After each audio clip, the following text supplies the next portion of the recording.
Donbas je ponovo pod najtežim pritiskom. Ruske snage guraju na više pravaca. Ukrajinska odbrana pokušava da zadrži liniju, a izvještaji sa terena pokazuju da se borbe vode gotovo bez pauze. Ovo nije jedan izolovani napad, niti privremena ofanziva na lokalnom nivou.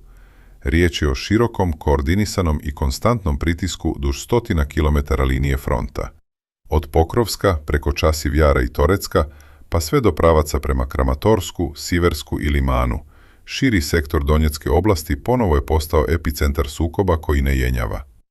Na nekim mjestima pritisak je silovit, na drugima se vrše stalna izviđanja borbom, ali situacija na terenu se brzo mijenja i obje strane ulažu ogromne resurse kako bi ostvarile svoje ciljeve.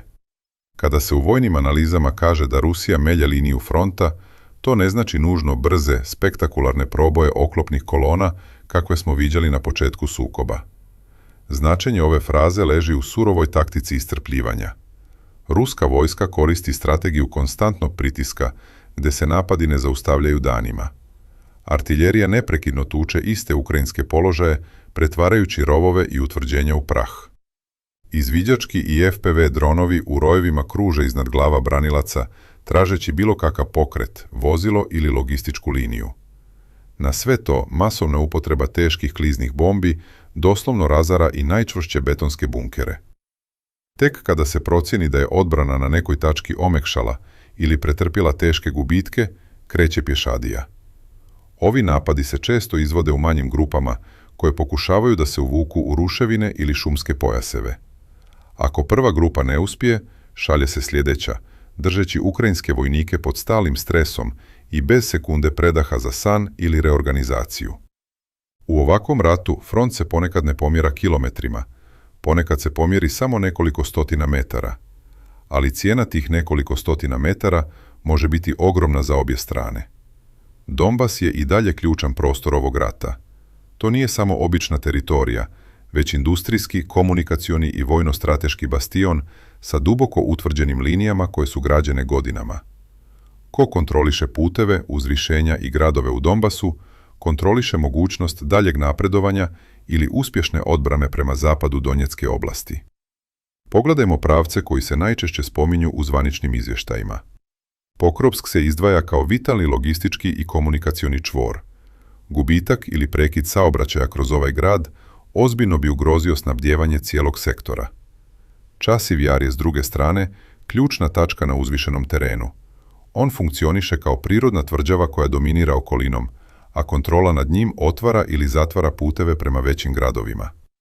Toreck predstavlja gustu urbanu zonu koja može da veže veliki broj neprijateljskih snaga i zahtjeva teške ulične borbe, dok Liman i Siversk čuvaju sjeverni dio Donbasa i sprečavaju bočne udare. Konačno, aglomeracija Kramatorsk i Slovjansk predstavlja krajnji i najveći strateški cilj na ovom pravcu. Nijedno od ovih mjesta nije pred neposrednim padom, ali stalni pritisak na njih ima za cilj da iscrpi ukrajinske resurse prije nego što uopšte dođe do direktnog juriša na njihove bedeme. Ruska taktika se prilagodila realnosti modernog bojišta.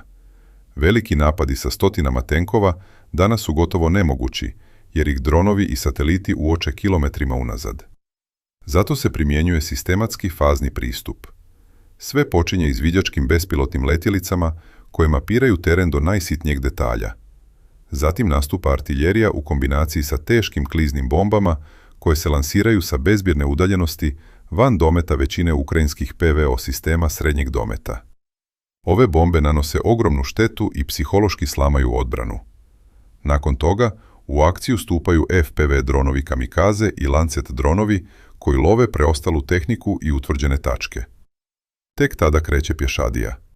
Pješadijske grupe se infiltriraju kroz šumske zasade, pokušavajući da se utvrde u ruševinama kuća.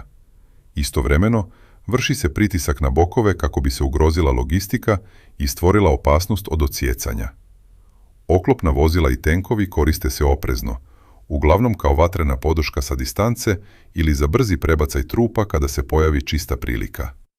Za branioce je ovo izuzetno iscrpljujuće, jer je transparentnost bojišta tolika da svaki pokret na otvorenom može biti viđen iz vazduha i kažnjen u roku od nekoliko minuta. Ukrajinska odbrana, sa druge strane, nije pasivna i pruža žestok otpor. Ukrajinske snage se oslanjaju na dobro pripremljenu mrežu rovova, skrivene betonske položaje i duboka minska polja koje usporavaju svako napredovanje. Mobilni timovi, naoružani protivoklopnim sistemima i sopstvenim rojevima dronova, nanose ozbiljne gubitke napadačkim strukturama. Ukrajina također koristi artiljeriju za kontrabatiranje i izvodi precizne udare na ruska skladišta municije i logistička čvorišta daleko iza linije fronta. Međutim, izazovi sa kojima se suočavaju su izuzetno teški. Prema dostupnim informacijama, ukrajinska vojska pati od hroničnog manjka ljudstva na prvoj liniji, a umor jedinica koje provode mjesece pod paljbom bez adekvatne rotacije postaje kritičan faktor. Nedostatak artiljerijske municije i raketa za protivvazdušnu odbranu dodatno otežava situaciju, jer omogućava ruskim avionima da slobodnije djeluju. Rotacija trupa je otežana jer su svi pristupni putevi pod stalnim nadzorom ruskih dronova. Borbe se sve više sele u ruševine, gdje je svaka uništena zgrada ili podrum moguća tačka otpora, ali odbrana takvih položaja zahtijeva ogromnu snagu i visoku cijenu u ljudskim životima. Geografija i struktura Donbasa čine ovaj prostor izuzetno teškim za odbranu kada se suočite sa brojčano i materijalno nadmoćnijim protivnikom. Donbas nije samo ravna linija na mapi. To je lavirint spojenih gradova, industrijskih zona, rudnika sa visokim odlagalištima otpada koji služe kao savršene osmatračnice, betonskih kanala za vodu i željezničkih nasipa. Svako selo ovdje može biti pretvoreno u malo utvrđenje. Svaki šumski pojas može skrivati operatere dronova, a svaki put i raskrsnica mogu biti pod stalnim artiljerijskim nadzorom. U ovakvom okruženju logistika je sve. Ako ne možete bezbjedno da dovezete municiju, hranu, vodu i da evakuišete ranjenike, položaj postaje neodrživ, bez obzira na to koliko su vojnici hrabri. U Donbasu se rat ne mjeri samo zauzetim kilometrom. Mjeri se time ko još ima ljude, municiju, gorivo i živce da izdrži sljedeći dan. Šta zapravo znači ako ukrajinska linija odbrane popusti na nekom od ključnih sektora? Vojni analitičari upozoravaju da to ne bi automatski dovelo do trenutnog kolapsa cijelog fronta, jer iza prve linije postoje sekundarni položaji. Međutim, posljedice bi bile veoma ozbiljne. Pad jedne ključne tačke obično nameće lančanu reakciju i povlačenje na nove, slabije pripremljene linije. Gubitak važnog logističkog puta može da presječe snabdijevanje susjednih sektora, dovodeći ih u opasnost od poluokruženja. Najopasniji scenario za svaku vojsku, pa tako i za ukrajinsku, jeste situacija u kojoj lokalni proboj natjera komandu da hitno pomjera rezerve sa drugih stabilnih dijelova fronta kako bi se zatvorila rupa. Tim potezom se otvaraju nove slabosti na mjestima odakle su trupe povučene, što protivnik može iskoristiti za nove udare. Pored vojnog, tu je i ozbiljan psihološki udarac, kao i politički pritisak na saveznike koji prate situaciju. Kada se odmaknemo od pojedinačnih sela i kote na mapi, pred nama se ukazuje šira slika. Ovo je klasičan, dugotrajni rat iscrpljivanja.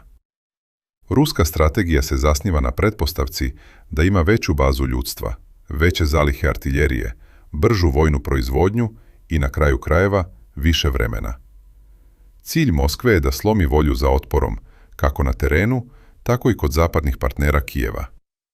Sa druge strane, ukrajinska strategija je da po svaku cijenu zadrži stabilnost fronta, nanoseći maksimalne gubitke napadaču i kupujući vrijeme dok ne stignu novi paketi zapadne pomoći, savremeniji sistemi protivvazdušne odbrane, municija i svježe obučene rezerve.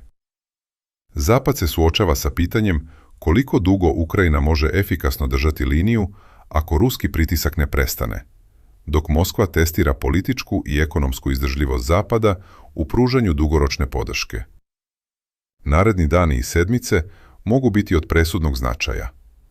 Oni će pokazati da li je trenutni ruski pritisak u Donbasu samo nastavak iscrpljujućeg rovovskog rata ili uvod u mnogo veći i opasniji pokušaj probijanja ukrajinskih odbrambenih linija. Situacija je napeta i podložna brzim promjenama. Izvještaji i snimci sa fronta moraju se uzimati sa oprezom, jer obje strane često iznose različite podatke radi vojne obmane ili podizanja morala. Ono što treba pažljivo pratiti jesu taktičke promjene oko Pokrovska, stabilnost uzvišenja oko Časiv Jara, intenzitet pritiska prema Torecku, učestalost udara na logističke rute, kao i tempo djelovanja ruskih kliznih bombi i sposobnost Ukrajine da iznoši bezbjedne rotacije svojih snaga. Jer u Donbasu se danas ne odlučuje samo o jednom gradu ili jednom pravcu. Tamo se testira pitanje koje visi nad cijelim ratom. Ko će prvi ostati bez snage da izdrži?